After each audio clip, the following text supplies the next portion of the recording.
Elizabeth Marshall Thomas has led a fascinating life.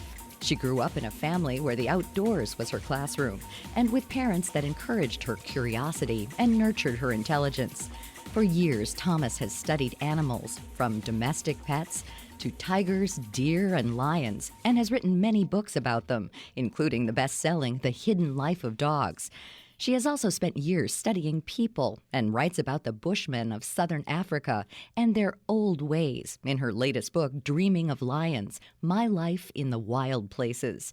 She learned a great deal about the Bushmen's lives, how at times they managed to survive on very little food and water, and how their culture promoted equality and peace, lessons we can take to heart today. Her journey started when she was a young woman in the 1950s. Her father retired and decided to take the family on an expedition to a literally uncharted territory. He looked on the map of the world for places where there was nothing on the map. And there were three. One was Antarctica, one was the Kalahari area, a big area in southwestern Africa, and one was Tasmania, and he picked the one in Africa, and we went. And it was 120,000 square miles, roughly.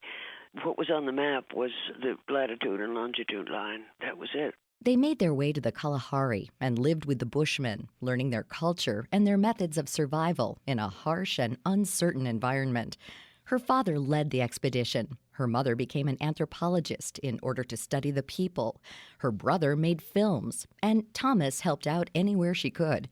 She spent most of her time with the women of the tribe and their children, and learned priceless lessons about life in the process. I learned an enormous amount from the women, among them how to be a good mother. Bushman children, they were every parent's dream. They were just perfectly behaved and very intelligent, and they wanted to learn things.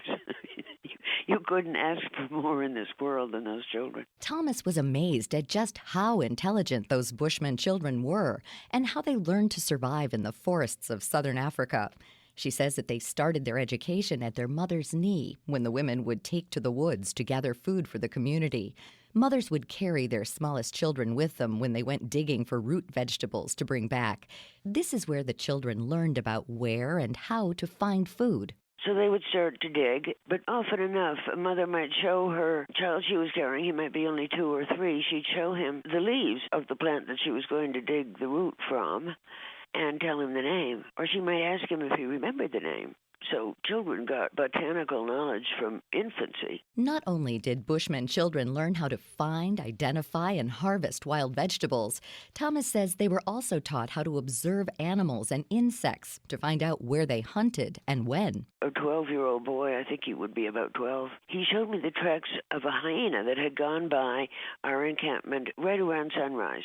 He showed me these tiny little pinpoints in the tracks, and they were the tracks of a beetle. The beetle would move around only after it was warm enough, when the sun had come up. I could hardly see the tracks. I never would have noticed them, but he not only noticed them, but named who made them. And he was just a kid. I mean, we don't have that kind of knowledge. We don't have anything approaching that kind of knowledge.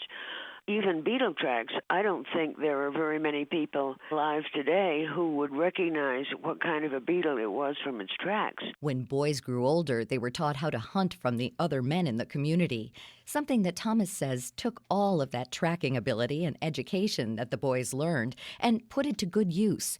It was especially valuable because the Bushmen used poison arrows to hunt and brought down the same prey as animals in the area. They would go and shoot an antelope with a poison arrow, then they'd have to track it, and they might have to track it for 3 or 4 days.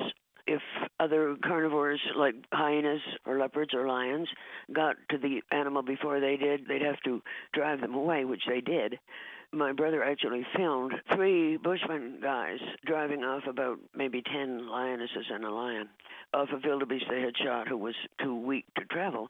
She was lying down, and the lions were about to eat her. The Bushmen arrived and told the lions they had to go, and they just advanced slowly towards the lions. The nearest lion turned around a little hesitantly and then began to leave, and the others also began to leave, and they left, and the Bushmen got their antelope. Thomas says that women never hunted back then. The Bushmen had strict rules about men's work and women's work, But it wasn't to keep women down. Men's power was hunting and endurance. Women's power was that a woman can make another human being. That was the woman's power. So the two were kept very separate because one could interfere with the other or compromise the other. Women didn't feel they were discriminated against because they didn't hunt, and they weren't. When it came to food, Thomas says the Bushmen had ways to make sure that no one went hungry, even if they weren't very good hunters. Anybody could gather. Men could gather if they wanted to. Anybody could gather.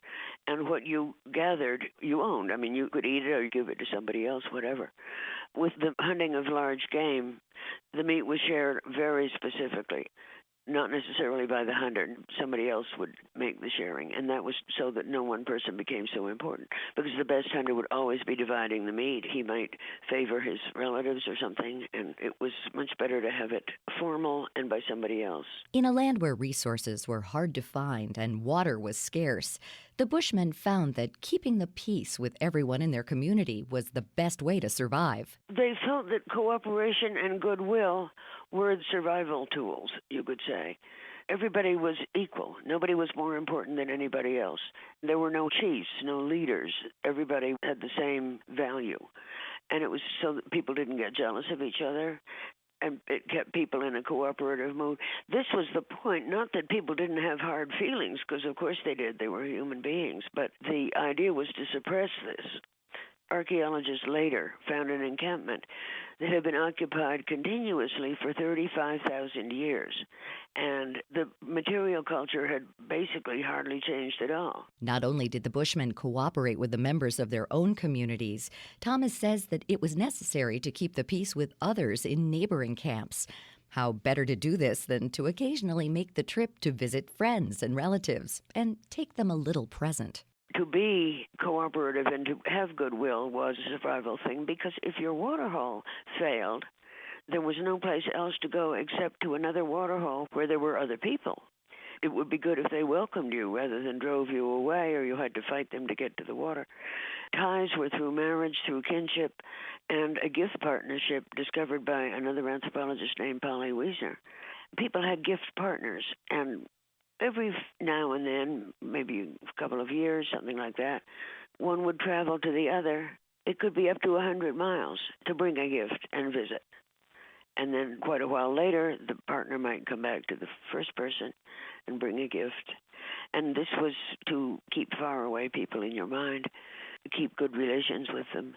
And then if your water hole dried, or if you had to for some reason go somewhere else, you would be welcomed. The lives of the Bushmen today are very different than they were back in the hunter-gatherer culture that Thomas first witnessed back in the 1950s. And for those communities, that's a good thing. After all, would you want to walk 1,500 miles a year carrying your 2-year-old child looking for root vegetables? Or tracking a wildebeest through the dense undergrowth for 3 days, hoping that you get there before the lions or hyenas? Neither do the Bushmen. They wanted to be farmers and raise animals and plants on their own farms, and now they do. However, when the European farmers moved in, they shot the lions and other predators or pushed them back into ever-decreasing habitats, and she thinks that's a pity. During her life, Thomas has observed and written about animals, and she says we can learn a lot from them, especially empathy. I remember I went to Etosha National Park in Namibia, and there was a fenced area where we were staying, and there was a lioness right outside the fence. And I was doing some chore, I forget what, but the lioness was just lying there. She was watching me, not with predatory interest at all. She just wondered what I was doing. And I yawned, and she yawned.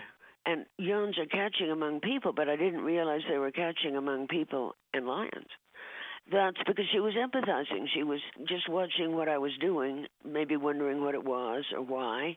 Studying. That's what we do when we watch wildlife. You can read about how she and the Bushmen of old interacted with wildlife, as well as learned to survive and get along with each other in Elizabeth Marshall Thomas's book, Dreaming of Lions, available in paperback from chelseagreen.com. You can find out more about all of our guests on our site at viewpointsonline.net. You can find archives of past programs there and on iTunes and Stitcher.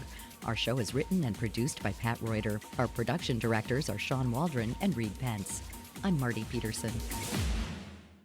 Everyone knows it's no fun getting sick, but what you may not know is that a simple measure like hand hygiene can significantly reduce the chances of getting sick and passing along illnesses in the office. A new study finds that the availability of alcohol-based hand sanitizer and hand sanitizing wipes can significantly reduce employee health care claims tied to hand hygiene preventable illnesses. The study's lead author, Dr. Jim Arbogast of Gojo, explains. This is the first study with scientific evidence showing a direct correlation between good hand hygiene by the public and the reduction of healthcare claims from doctors' visits. We found that a comprehensive hand hygiene program in the workplace, including Purell hand sanitizer and the hand sanitizing wipes, reduces healthcare claims of hand hygiene preventable illnesses by over 24% and reduces unscheduled paid time off by more than 13%. Gojo and Medical Mutual of Ohio, the state's largest health insurer, collaborated on the study. For more information on the study findings, visit gojo.com/Purell Advanced Workforce. June is Alzheimer's and Brain Awareness Month. The Alzheimer's Association is encouraging everyone to learn the truth about Alzheimer's.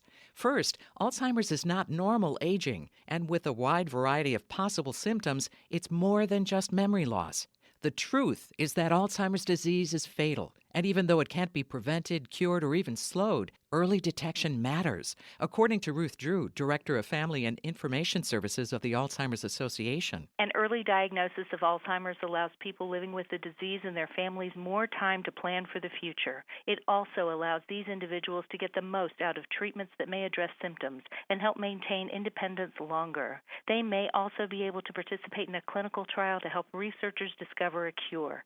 It's important for people living with Alzheimer's to access care and services early, so they and their families can live the best life possible. Take time to learn the truth about Alzheimer's disease. Get started at alz.org/truths. That's alz.org/truths. Medicare and their list of suppliers continue to change, so if you have diabetes, it may affect where you get your testing supplies. But rest assured that your number one doctor-recommended one-touch testing supplies are always covered by Medicare Part B at your local pharmacy and select mail-order suppliers. Dr. Brian Levy, Chief Medical Officer at LifeScan, maker of one-touch products. Some mail-order suppliers may offer a limited selection of diabetes testing supplies. They may try to switch you to a different brand, saying your current products are no longer covered. That's just not true. You are entitled to continue using the products you know and trust and that have been recommended by your healthcare professional at no additional cost. Remember, you have a choice. Stay with the number one brand used by Medicare patients. For questions about coverage or where to get your one-touch testing supplies, call 1-844-942-2654 or visit www.onetouch.com/Medicare. Medicare Part B is not a guarantee of coverage and payment, which may be subject to coinsurance, deductible, and patient eligibility requirements.